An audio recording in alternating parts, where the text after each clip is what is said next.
మహిళ మృతి చెందింది. ఈ నెల 18న సున్నం చెరువు పరిధిలో కూల్చివేతల సంగతి అందరూ చూశారు. అయితే ఈ నెల 8వ తేదీన సున్నం చెరువు దగ్గర పరిధిలోని కూల్చివేతలు చూశారు. అయితే తన ఇంటిని కూల్చేశారని తీవ్ర వేదన పడినటువంటి అంజలి అనే మహిళ తన సోదరుడి ఇంటికి వెళ్ళింది. అక్కడే గుండెపోటుతో మృతి చెందింది అంజలి. మరోవైపు మూసీలో హైడ్రా సర్వేతో బాధితుల్లో కూడా ఆందోళన నెలకొంది. చైతన్యపురి ఏరియా సత్యనగర్లో అధికారులపైన తిరుగుబాటు చేస్తున్నారు అక్కడి మూసీ పరివాహక ప్రాంత ప్రజలు.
హైడ్రా ఇటీవల కాలంలో ఎంతటి బీభత్సం సృష్టించింది, ఎంతమంది రోదనకు కారణమైంది, ఎంతమంది రోడ్డున పడ్డారు, అటువంటి దృశ్యాలను కూడా ఆర్టీవీ వరుసగా చూస్తున్నారు మీరు. సో ఇటీవల కాలంలో సున్నం చెరువు దగ్గర ఈ నెల 8వ తేదీన అక్రమ కట్టడాల పేరిట హైడ్రా అధికారులు కూల్చివేశారు. ఆ కూల్చివేసేటువంటి క్రమంలో కొంతమంది రోధిస్తూ అడ్డుకున్నారు కూడా. అందులో తమ నివాసం కోల్పోయినటువంటి అంజలి అనే ఒక మహిళ ఇక్కడి నుంచి వెళ్ళిపోయి తన సోదరుడి నివాసం దగ్గర అక్కడే ఉంటుంది. అయితే ఇటీవల కాలంలోనే ఆవిడ గుండెపోటుతో మృతి చెందినట్టుగా తెలుస్తోంది. ప్రస్తుతం మూసీ పరివాహక ప్రాంతంలో మూసీ ప్రక్షాళనలో భాగంగా ముఖ్యమంత్రి రేవంత్ రెడ్డి కొన్ని ఏరియాలకు సంబంధించినటువంటి మార్కింగ్స్ చేపడుతున్నారు. అధికారులు సర్వే చేస్తున్నారు. పలువురు పెద్ద ఎత్తున ఈ యొక్క సర్వేలని ఆ ప్రక్షాళనకు సంబంధించిన అంశాన్ని వ్యతిరేకిస్తున్నారు. చాలా మంది కన్నీరు మున్నీరుగా విలపిస్తున్నారు. తమ నివాసాలు ఏండ్లుగా తమ తాతలు తన్నున్నటువంటి నివాసాలను కూడా కోల్పోవలసి వస్తుంది. రేవంత్ రెడ్డిని ఏమో అనుకుంటే ఏమో చేస్తున్నట్టు కూడా రైతులు అక్కడటువంటి ఆ నివాసితులు పెద్ద ఎత్తున బాధ వ్యక్తం చేస్తున్నారు. ఎస్, మీరు చూస్తున్న ఆర్టీవీ స్క్రీన్ పైన ఒక ఘటన. ఇది గతంలో పటేల్గూడ దగ్గర జరిగినటువంటి ఘటన. పటేల్గూడ దగ్గర ఒక నివాసాన్ని కూల్చివేస్తున్న సమయంలో ఒక వ్యక్తి జోరున విలపిస్తూ అక్కడ కింద పడి కొట్టుకుంటున్నాడు కూడా. కుటుంబం సమక్షంలోనే కొడుకులు భార్య పిల్లలందరూ కూడా ఉన్నారు. తన నివాసం కూలిపోయాము, తమ యొక్క ఆధారం కోల్పోయామంటూ కూడా రోధిస్తున్న దృశ్యాలు మనం చూస్తున్నాం. మరోవైపు ఒంటిపైన కిరోసిన్ పోసుకొని ఓ వ్యక్తి ఆత్మహత్యం చేశాడు సత్యనగర్లో. చైతన్యపురి కాలనీకి సంబంధించినటువంటి సత్యనగర్లో అధికారి తిరుగుబాటు చేసే క్రమంలో ఒంటిపైన కిరోసిన్ పోసుకొని యువకుడు ఆత్మహత్య యత్నం ప్రయత్నం చేశాడు. అదే సమయంలో బాధితుల్ని కలవడానికి వచ్చిన ఎంపీ ఈటెల. దీంతో సత్యనగర్లో హై టెన్షన్ వాతావరణం నెలకొంది. ఎస్, మీరు చూస్తున్నారు ప్రస్తుతం సర్వే కొనసాగుతుంది. రీహాబిటేషన్ కల్పించాల్సినటువంటి ఇండ్లపైన RBX అనే గుర్తుతో అధికారులు ఆ గుర్తుని వేస్తున్నారు. అక్కడ పెయింట్తో ఆ యొక్క మార్క్ చేస్తున్నారు. మార్కింగ్ కొనసాగుతున్నటువంటి ఈ యొక్క అధికారాన్ని అడ్డుకునేందుకు ప్రయత్నం చేస్తున్నారు స్థానికులు. అక్కడ వారంతా కూడా అడ్డుకుంటున్నారు. ఈ క్రమంలో అధికారులని అడ్డుకునేటువంటి క్రమంలో ఒక వ్యక్తి ఒంటిపైన కిరోసిన్ పోసుకుని ఆత్మహత్యానికి ప్రయత్నం చేశాడు. ప్రస్తుతం మూసీ పరివాహక ప్రాంతాల్లో సర్వే కొనసాగుతున్న నేపథ్యంలో మల్కాజ్గిరి ఎంపీ ఈటెల రాజేందర్ కూడా అక్కడికి చేరుకున్నారు. దీంతో ఒక్కసారిగా హై టెన్షన్ వాతావరణం నెలకొంది.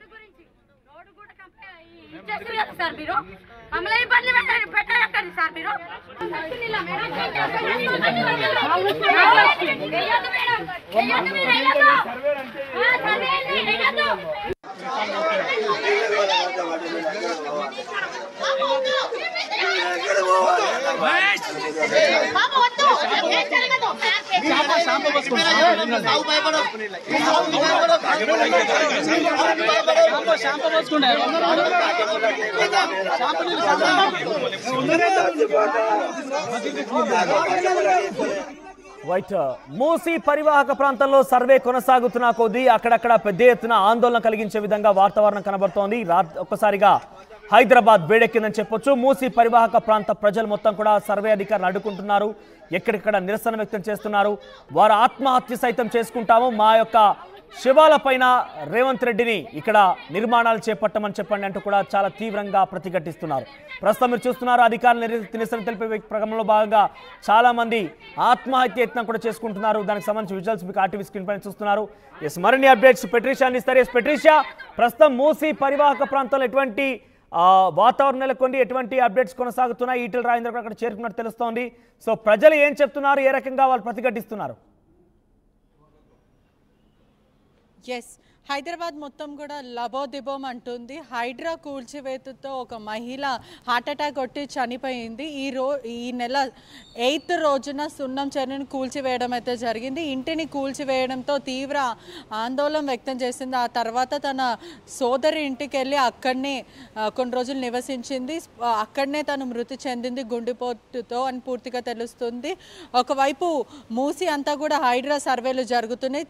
చైతన్యపురిలో పూర్తిగా అయితే సత్యానగర్లో అయితే అధికారుల మీద తిరుగుబాటు చేస్తున్నారని పూర్తిగా తెలుస్తుంది. ఒకవైపు కిరోసిన్ పోసుకొని సూసైడ్ చేసుకునే ప్రయత్నం చేశారు. ఇప్పుడు మాత్రం బాధితులను కలవడానికి ఎంపీ ఈటెల రాజేందర్ కన్సోల్ చేయడానికి అయితే వచ్చాడు. మొత్తం మీద చూస్తే సత్యానగర్లో హై టెన్షన్ వాతావరణం అయితే కనిపిస్తుంది. మనం కొద్ది రోజుల నుంచి చూస్తున్నట్టయితే కూడా పూర్తిగా మా ఇళ్ళని కూల్చివేయొద్దు అంటూ బాధితులు అంటే ఎవరైతే ప్రజలందరూ ఉన్నారో కూడా ఆవేదన వ్యక్తం చేస్తున్నారు. సత్యానగర్లో కూడా సర్వే చేయడానికి వచ్చిన అధికారులని తరిమి కొట్టారు. పబ్లిక్ అంతా కూడా వాళ్ళ దగ్గర ఉన్న పేపర్స్ ఏదైతే డాక్యుమెంట్స్ ఉన్నాయో అవన్నీ కూడా చింపివేసి అక్కడ ఆర్డీఎక్స్ అని పూర్తిగా మనకి ఇంటింటికి ఒక సింబల్ వేయడం అయితే జరుగుతుంది. ఆ సింబల్ కనిపించకుండా కూడా పెయింట్ని లాగేసి ఆ తర్వాత వాళ్ళ ఓన్ పెయింట్ వేసుకుని ఆ సింబల్ని ఐడెంటిఫై చేయనివ్వకుండా అధికారులు కూల్చివేసే టైంలో ఐడెంటిఫై చేయకుండా పెయింట్లు వేసుకుంటారు. మొత్తం మీద కూడా లబోదిబోమని ప్రజలందరూ ఏడవడం జరుగుతుంది. ఒకవైపు మూసి పరిసర ప్రాంతంలో కూడా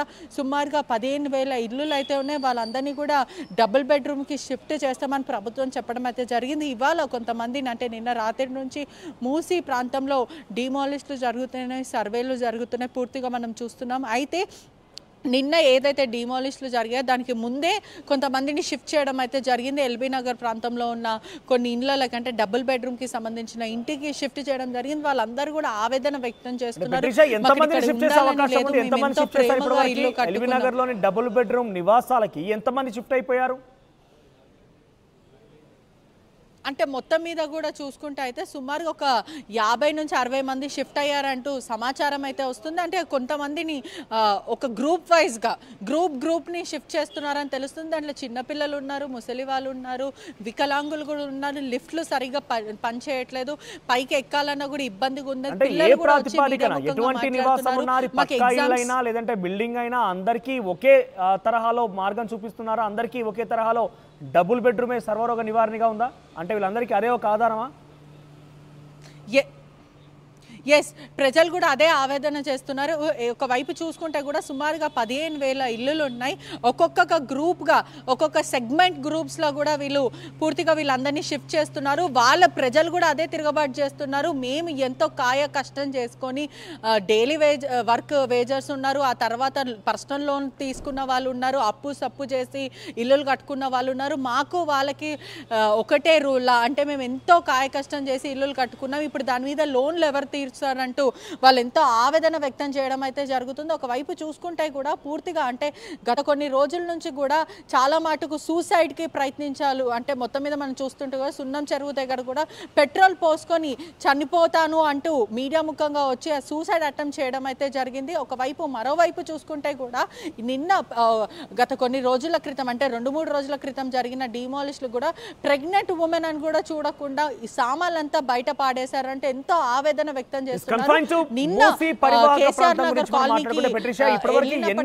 మార్కింగ్ చేశారు. వారందరినీ కూడా ప్రత్యామ్నాయ మార్గం చూపించిన తర్వాతనే, నివాసం చూపించిన తర్వాతనే వారిని అక్కడి నుంచి డెమాలిషింగ్ చేసే అవకాశం ఉన్నట్టుగా చెప్తున్న నేపథ్యంలో సో ఎటువంటి మార్కింగ్స్ కొనసాగుతున్నాయి? కాల్ కట్ అయిపోయింది.